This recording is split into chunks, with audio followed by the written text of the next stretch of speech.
From Hamilton Place Strategies in Washington, D.C., this is the HPS Insights podcast. Welcome to HPS Insights, a podcast from Hamilton Place Strategies, looking at the events impacting business and politics. I'm your host, Tucker Warren. Today, I'm joined by Ian Jefferies, President and CEO of the Association of American Railroads. Ian is here to talk about America's freight rail industry and an important milestone for the industry this week. Ian, welcome. Thanks for having me, Tucker. Looking forward to getting into the conversation today. So it's a big week for freight rail. Why is that?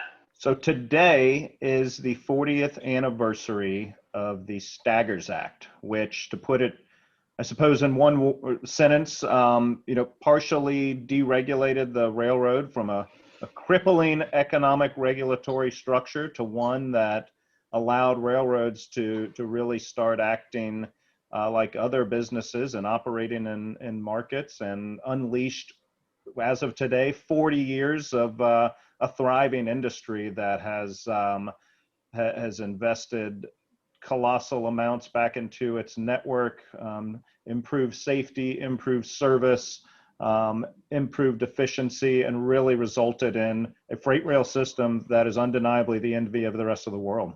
So I always think of America as a country that loves its trains, a rich history of trains moving people and goods across the country.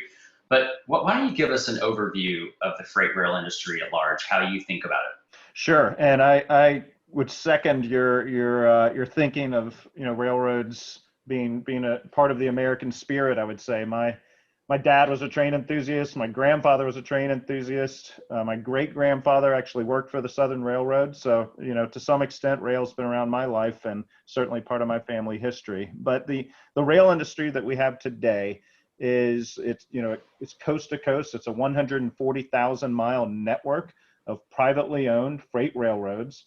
And that is predominantly 7 large Class 1 railroads, which is the largest of the railroads out there, but also includes hundreds of what are called short line railroads. So think of small business railroads that connect into the bigger guys. And every day across the country, any type of good you can think of is likely on a railroad. So whether it's automobiles, whether it's grain, whether it's various chemicals that we use for all sorts of our daily lives, whether it's consumer goods, whether it's foodstuffs, you could go on, but anything we're interacting with on a day-to-day basis has probably been impacted by rail in some way, shape, or form. So it's truly woven into the fabric of our lives in America and the overall economy. Can you put the impact and the role that the industry plays on the economy into context? How big are we talking about? We're certainly all accustomed to receiving an awful lot of packages these days, particularly in pandemic times. It sounds like the rail industry plays an important role in all of those things getting to people when they need it. Right. So we're talking about tens of thousands of carloads of, when you're talking about e-commerce, just for one example, tens of thousands of carloads of what's called intermodal goods. So what are intermodal goods? Those are goods that move in containers. So think about what comes off of the big ships coming into the ports, may go on a truck for a little while, ends up on a railroad, maybe goes back on a truck. Tens of thousands of those containers are moving across the country every single day. And again, that's a lot of your consumer staples. And when we look at impact on the economy, we're really looking at an impact of about 2.1 million jobs out there, direct and indirect, and literally several $100 billion of economic impact supporting the country. So we certainly, we leave our mark as an industry. So you've been working in transportation for a long time, and you've been at the association for 7 years. What's something about the freight rail industry that you have found in conversation that people are surprised by, that they don't know? Maybe an antiquated view of the industry. What surprises people? So a few different things come to mind. One, I think a lot of your everyday folks think of railroad and they immediately think of passenger rail, which passenger rail obviously plays a role in this country, and certainly a bigger role in certain parts of the country, for example, in the Northeast, on the Northeast corridor. But I realized a lot of people, freight rail never really enters people's minds. Now, why is that? It's because freight rail is kind of a quiet actor in the background. We keep our heads down as an industry. We're moving goods across the country. We're putting them into city centers and other localities. But so that immediately came to mind. I'll also say that by and large, I think there are a lot of folks who don't realize that our freight rail system is fully privately owned and invested. They don't really realize that it's a wholly different animal than, for example, the interstate highway system, where that is a publicly funded, publicly subsidized infrastructure network. Well, freight railroads, it's all private money, private dollars going back into the system, supported by the revenues that railroads earn, which, to get back to the Staggers Act, really is a product of Staggers that allowed railroads to differentially price, to compete in markets and charge market rates, which allowed them to reduce their costs, earn the revenues necessary to invest back into their networks. And that's what railroads do every day. We're talking about $25 billion a year in annual private investments back into the network.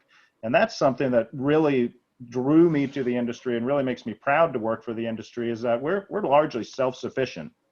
So when you hear about infrastructure week, or we've got to invest in the nation's infrastructure, railroads are doing that every day in and day out. Almost $500 million a day, private investment back into the network. So those are a couple things.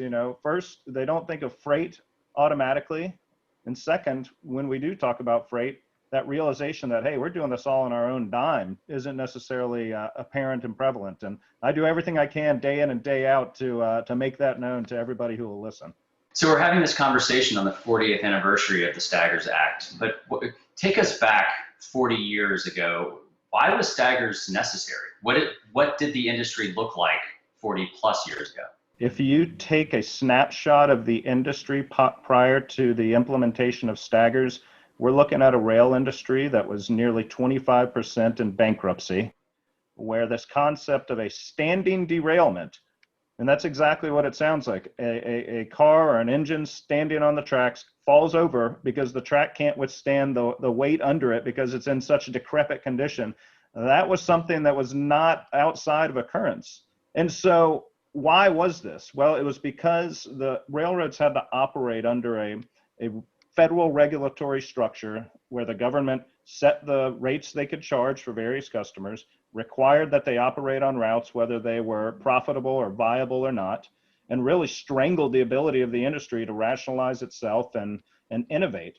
So what Staggers did is it really freed up railroads to operate in markets, to compete, to charge competitive rates, to enter into private contracts, to shed lines that didn't make sense for them to operate on, which really gave birth to the short line industry that I mentioned earlier. But the result was railroads started earning the revenues they needed to invest back into their systems. Rail rates dropped because they weren't subject to federal price setting requirements. So the customer is paying less, railroads are operating more efficiently, they're earning revenues necessary to plug back into their systems to bring their infrastructure into a strong state, and really unleashed what we're talking about over the past 40 years is this golden age of rail renaissance. And what has that meant for everyday customers, not necessarily the shippers that use freight rail to move the goods that they're making around the country, but how does that ultimately connect back to the consumer? Right. So if you're talking about benefit to consumer, you've got to start with the benefit to the customer. So rail rates today, writ large, are 42% lower than where they were in 1980 when adjusted for inflation. So when prices get lower for the customer, the shipper, those savings get passed on in part to the end consumer. And because of those lower rail rates, we estimate that about $10 billion of savings is accrued by the U.S. consumer every year as an outlet of the factors that grew out of the Staggers Act. So you can draw that line of benefiting the railroads because they can invest and be viable operations, the shipper who's moving goods more efficiently at a cheaper rate, and the end consumer who's benefiting from all those savings of efficiency and reduced cost. You mentioned investment, and you described a picture 40 years ago of the state of rail infrastructure being in a dark place. What kind of investment have we seen over the last 40 years by freight rail industry? Cumulatively, looking back, we're talking about $710 billion of private capital back into the U.S. rail network since 1980. And I flagged that $25 billion a year number, and it goes up and down a little, but averaging out about that rate. So again, we're talking about $500 million a day almost of private investment back into the networks. And that goes to all number of things. It goes to keeping the infrastructure that exists in healthy shape. It goes to capital expansion. It goes to technology development. It goes to really modernizing the railroads and creating a product and an option for a shipper that is as competitive as it's ever been, the safest it's ever been, and again doing it all on the private side without government funding.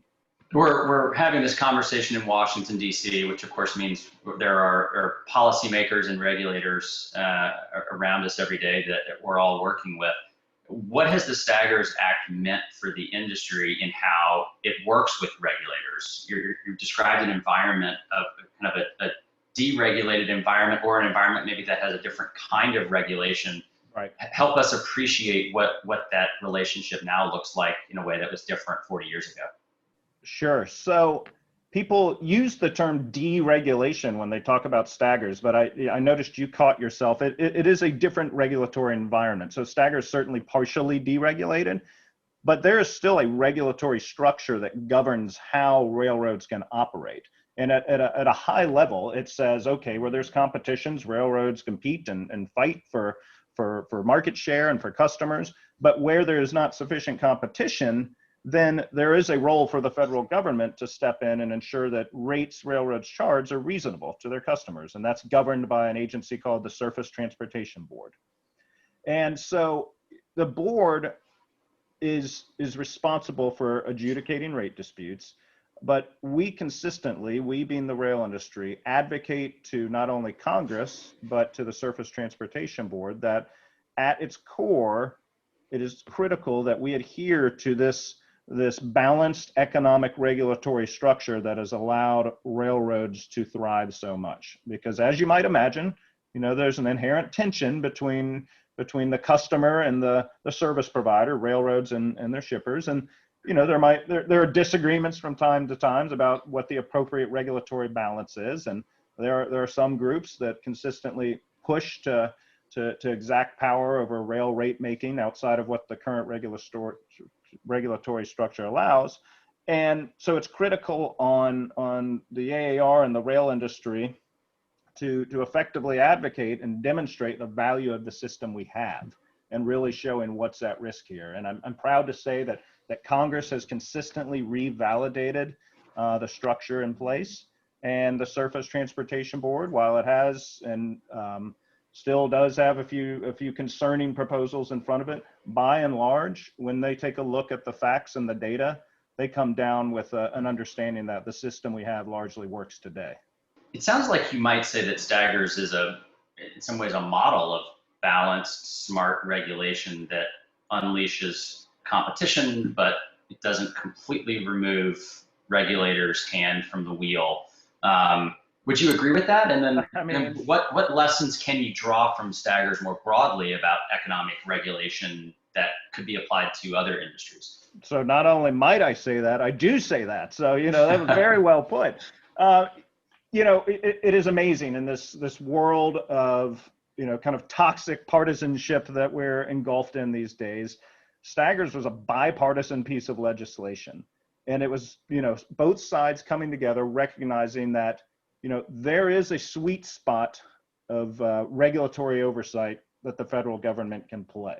And when you go too far in the regulatory interventionist federal paradigm that we operated in prior to 1980, then there are catastrophic consequences for the vibrancy and health of an industry. You can choke that industry off.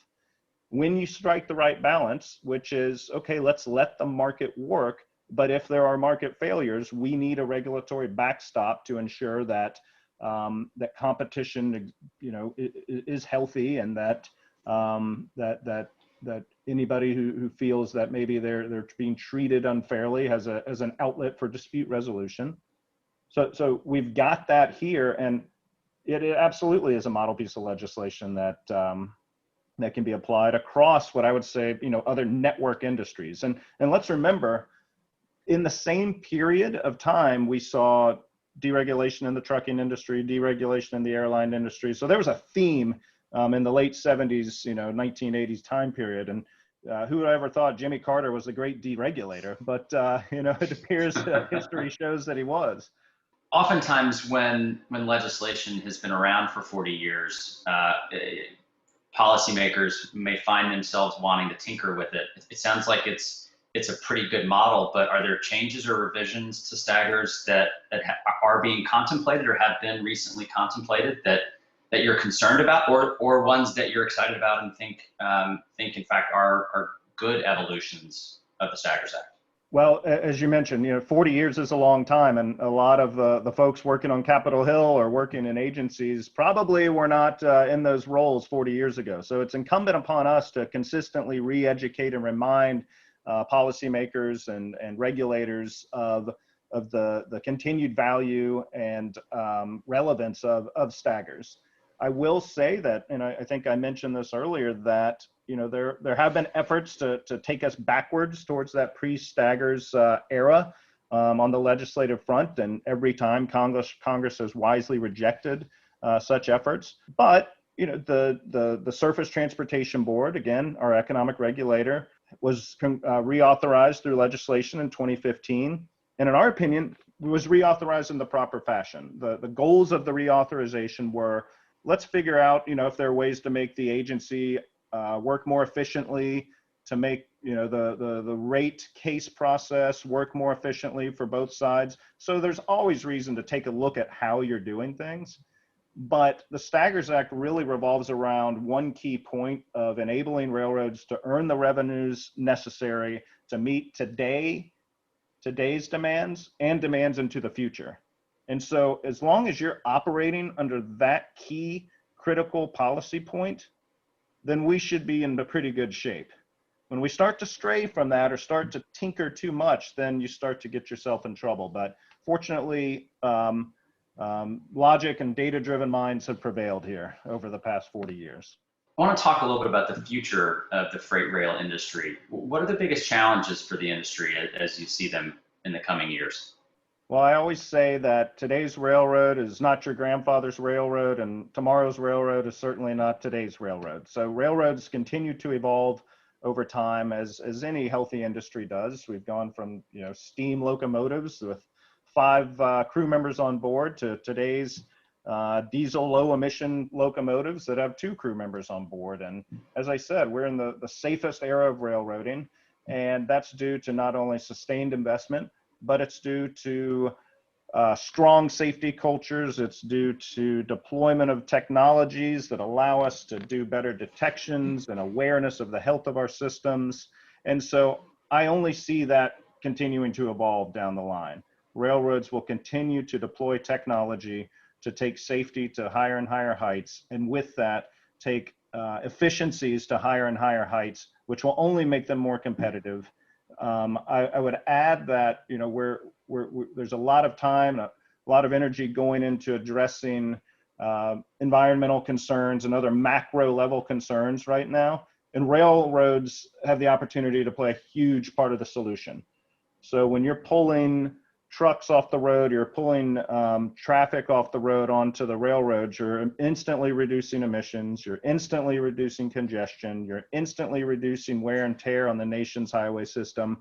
And so that's 3 different ways we're helping policymakers right there, just by moving goods by rail. So we'll continue to do everything we can to make rail the most viable option of moving goods, and doing it as safely as possible and as efficiently as possible. How has freight rail adapted to recent demand for goods? Looking at the rise of e-commerce, everyone orders something today and expects that it's going to be on their doorstep tomorrow. Not 100% of that, of course, moves by rail, at least not yet. But how has the freight rail industry evolved to meet those kinds of demands? The investments railroads have made over the years and continually updating how railroads are run, their operating plans, has really resulted in a nimble industry that can shift on a dime and has made it that much more competitive in just-in-time delivery products such as e-commerce. Now, you're right, of course, some of it's going to move via other modes, but on the longer haul types of shipments, railroads are a very viable player now. And that's demonstrated through, while it's been a really challenging year in rail traffic due to the COVID-19 pandemic, one of the bright spots is the immense growth in intermodal traffic. Year over year, intermodal is doing very strong right now, and it's really come roaring back here in the past quarter. And a lot of that is due to the uptick in e-commerce. So railroads, will absolutely play a role in the continued growth of e-commerce and are taking a lot of strides to make sure they can continue to be viable movers of this intermodal traffic. You mentioned COVID, and I certainly wanted to touch on that. This has been a challenging year for a number of industries. How has the freight rail industry managed through COVID and the resulting economic crisis that the country is still in? So COVID has been immensely challenging for the country writ large. And, I certainly can't look past the fact that, every day, as you mentioned, this virus continues to leave, a huge mark on all aspects of our country. Railroads were not spared with that. We were knocked off about 30% traffic level wise earlier in the year. Fortunately, not as bad as some of our peer industries, but still a pretty big dent. Rail traffic has come back to a decent level. We're not exactly where we want to be yet, but when you look at the fact that most finished autos move by rail, well, when all the auto plants shut down, you're not moving many autos. The auto plants are back up and humming and running, so we're moving a lot of autos again. We're moving a lot of grain products again. As I mentioned, we're moving massive amounts of container traffic and intermodal traffic. So rail traffic is coming back.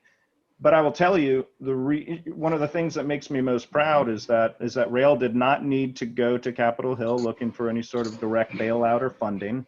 And why is that? Well, let's draw that line back to Staggers again. It's because our infrastructure is in the best shape it's ever been. We're well-capitalized companies, and we're built for the long term. It's the same reason railroads are often the first back up and running after natural disasters, after hurricanes, because we're a resilient industry that is invested for the long term, is built for the long term. So we'll ride this out. We'll be okay, and we'll continue to deliver for America as we have been. So we've got a presidential election that's just 3 weeks away.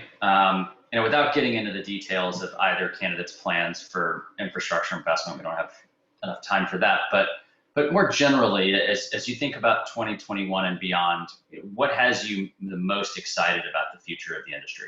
Well, one thing that has me excited about the future is we're ready to work with whoever ends up winning in the elections.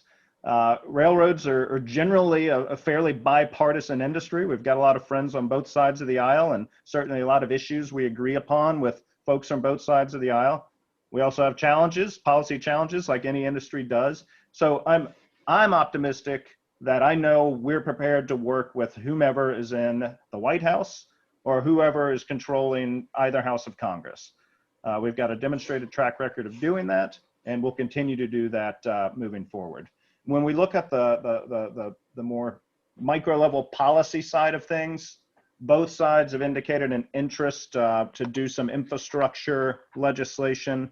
And as I've said, we're privately owned, privately operated, but we believe that infrastructure investment needs to happen in this country. We need a healthy, integrated infrastructure network.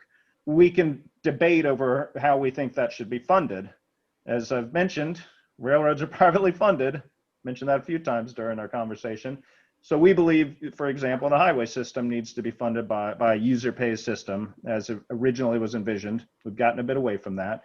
But the bottom line is we think there's a need for infrastructure investment. It needs to be done the right way. And we really need to be embracing technology on the policy side, because we're only going to have more freight to move. And when you're looking for ways to increase capacity, technology is going to play a role. Technology is going to play a role in advancing safety beyond where we are now. And so I'm really optimistic. There are huge opportunities to work with policymakers from either side. When you're looking at addressing environmental concerns, as I mentioned, I think rail can play a huge part of the solution.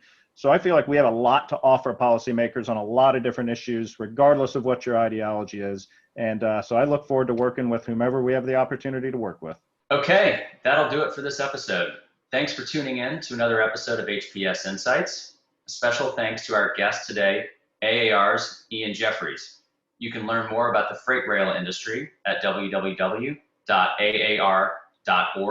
and you can find out more about Hamilton Place Strategies' work and our podcasts at www.hamiltonplacestrategies.com or by following us on Twitter at HPS Insights. I'm your host, Tucker Warren, and as always, thanks for listening. Thank you for listening to the HPS Insights podcast, produced by Hamilton Place Strategies. For the latest updates, follow us on Twitter at HPS Insight and visit us on the web at hamiltonplacestrategies.com.